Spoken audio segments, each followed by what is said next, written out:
Hello people of the internet, it's Amanda and I'm back at it again with another Yashahime video. Now the thing of this is that, as I mentioned before, I didn't really feel like doing, a bit by bit review slash recap of every single episode. What I wanted to do is really just watch the entire thing. First, find a couple of episodes that I feel like would be worthy enough for me to create like an actual scrutiny of what's happening or theories or anything like that.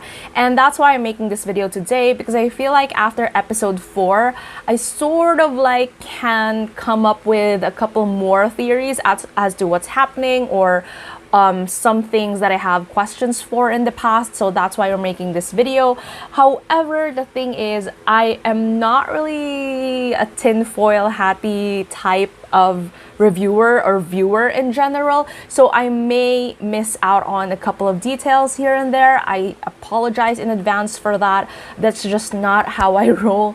But I have tried as much as possible to like keep some notes here and there.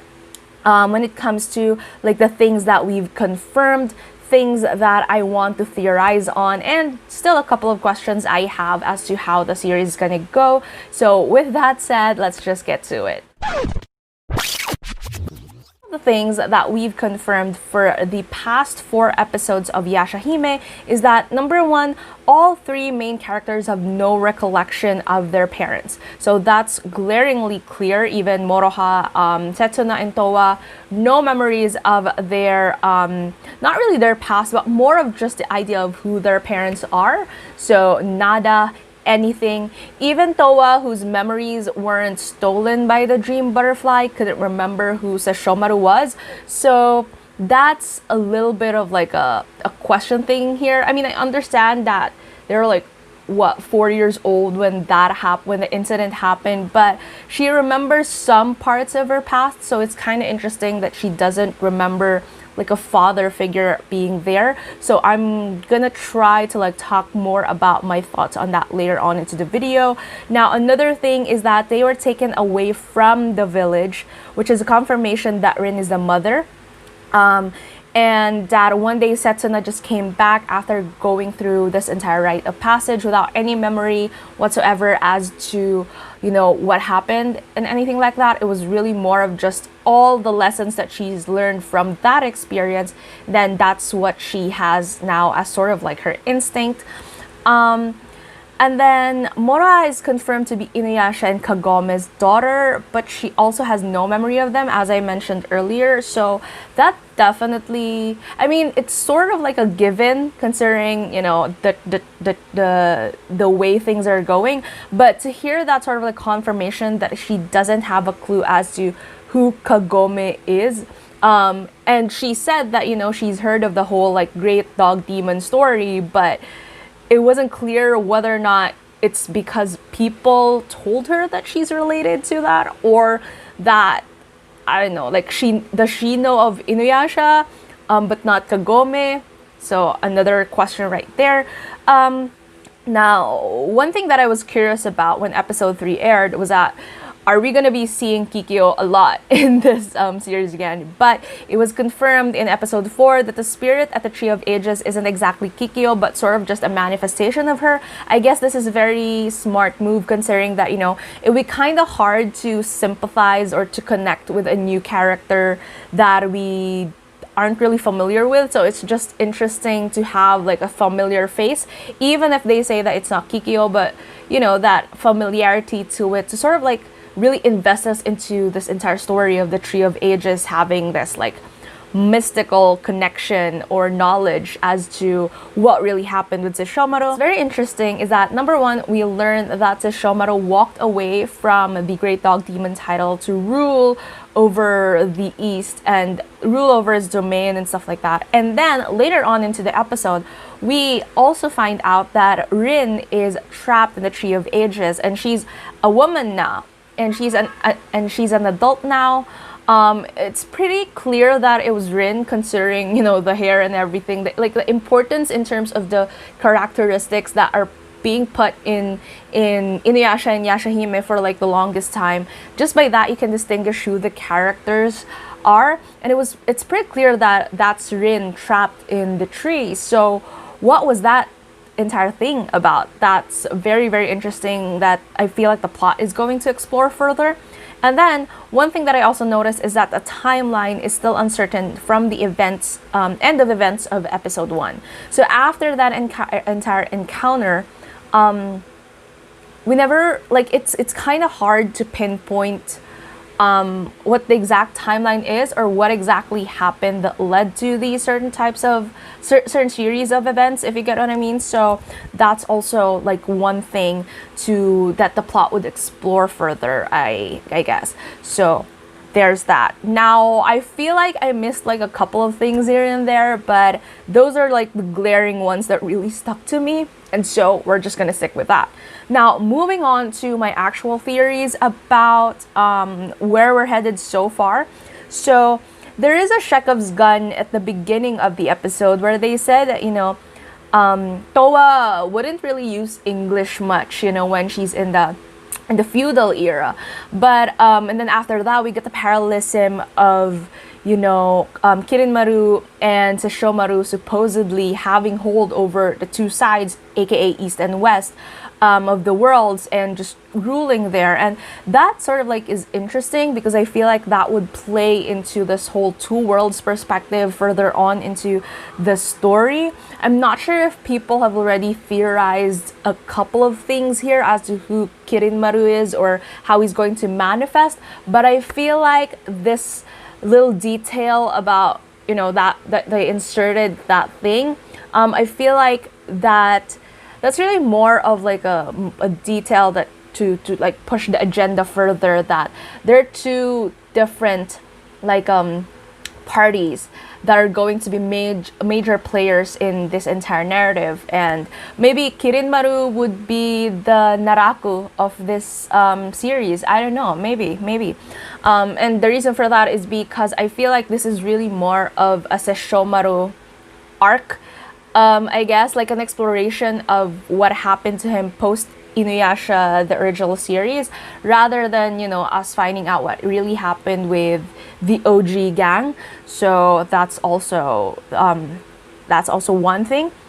I think Rin is the reason why Sesshomaru. Now here it is again, though, a long time debate about Sesshin and stuff like that. But I feel like Rin is the reason why Sesshomaru walked away from the title of being the Great Dog Demon, and the reason for that is because number one, I feel like he was about to do so, but then he had children with Rin, and the thing that I'm piecing together here is that maybe around the time that his enemies found out that he was going to have children, so they were immediately the target of danger. And so something must have happened to Rin, aka being trapped in the Tree of Ages, that led to Sesshomaru bringing his newborn children away from the village.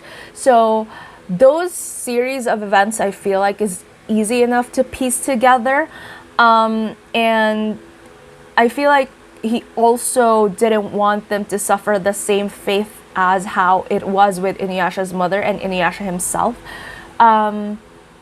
I feel like it's kind of like OOC for him if you look at it from the Inuyasha arc perspective, but given the traction that he's actually had children, they're half demons, so that's definitely development on his part, and I would say that it's something that he would do, but he wouldn't really know how to process that entire thing correctly. So his entire, like, his first instinct is basically just to take away his children from where all danger is, and also probably to protect Rin's body because the tree is somehow near the village. So just like leaving out traces in different parts is a lot easier, I guess, for him.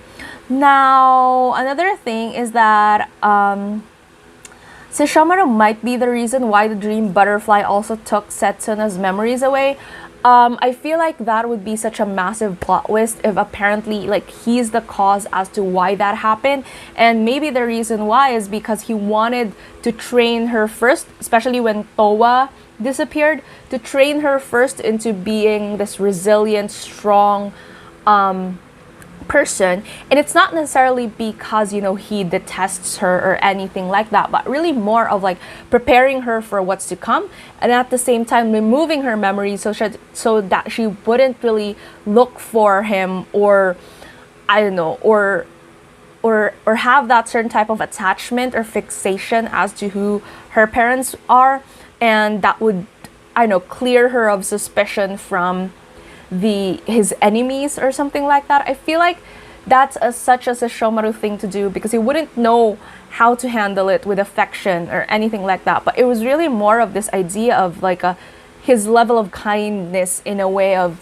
forget about me, you're strong now, whatever, go back to that village, live a normal life there.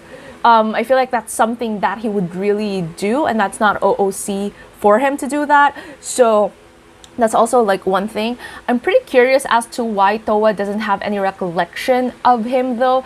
It probably, like, they would probably like put that in a more like she's very young and anything like that. But again, like, she remembers some of the things in her past. So maybe it's because he knows that her demon energy is a lot stronger than Setsuna's, and very similar to how he used to like just leave Rin to fend up for herself. I feel like he sensed that in Towa, so that's the reason why. And it's also, again, that thing where he watches over them, but probably like not getting too close to the point that they would be so attached to him, or that he would put them in danger. Or I think very similarly, he saw the idea that back then Rin was put to danger because he showed partial, not really affection, but more of like he allowed her to follow him around, and therefore if he allows his children to follow the same path, then maybe their faith would be the same as Rin. So it's probably more of like a learning process for Sesshomaru as a character, and that's why he did what he did in the most Sesshomaru way. Like, I feel like he wouldn't be 100% like a fatherly figure, because obviously that would be so off, but it's his own way of like caring for these people. But then again, I think one major thing that was confirmed by these 4 episodes is that Rin is definitely the mother of these children. Like, it's inevitable to believe so at this point, considering how it played off is in the end of episode 4. Like, it was pretty clear that Sesshomaru was walking away, not really because he wants to abandon her, but really more of, I think he wants to protect her. Yeah. So there's that. Instead, I'm going to move on to some of the questions that I still have regarding the events that we've been seeing so far. So number 1, what really happened with Inuyasha and Kagome? And now that all 3 of the girls are back in the village, would we possibly hear about it from Kaide finally? Because I feel like she has the answers. It's that she's deliberately holding back for the sake of this entire plot. Where are Miroko and Sango? I'm also pretty curious as to where they are and why they're not there, basically. They're other children. I mean, honestly, like, people are just missing everywhere. So that's also one thing. And I feel like that has something to do with whatever it is that happened in the village back then. Who knows? What's the deal with the rainbow pearls? I mean, seriously, I feel like it's really more of like a nod to the Shikon jewel back then, but I'm pretty curious as to how they're gonna play off its origins, or where it came from, and why these 3 girls. I mean, obviously there is a connection between the 3 of them, but I'm just pretty curious, like, what, why, how. So that's another thing. And then lastly, I'm just pretty curious about how much Sesshomaru has grown as a character in this entire series. Because obviously we are going to get answers as to what really happened to him. How much has he changed? What is up with his like family thing? So that's the main thing that I'm pretty curious about this entire thing. Like, I am just so curious. Like, how are they going to portray him? Because obviously we see him in slight, what do you call this, like cameos here and there, and now we finally confirm that he's still around. but I'm just curious, like, what happened? I have my theories, as I mentioned earlier, but I am just curious as to what happened that really put him in this 180-degree turn of a character. So there's that. Now, I know for sure that there are going to be protests. There are going to be things that I missed out on this. I don't know, I'm just so absolute in that. So I'm so sorry about that in advance, but these are just like my immediate thoughts after watching all 4 episodes. So with that said, tell me down in the comments below, what are your thoughts, any theories, whatever. Are you liking the series so far? Let's talk it out down there. If you like this video, please give it a thumbs up. And if you're new to my channel and you would want to hear more from me, please hit subscribe. Thank you so much for watching this video and looking forward to see you again soon in a new one.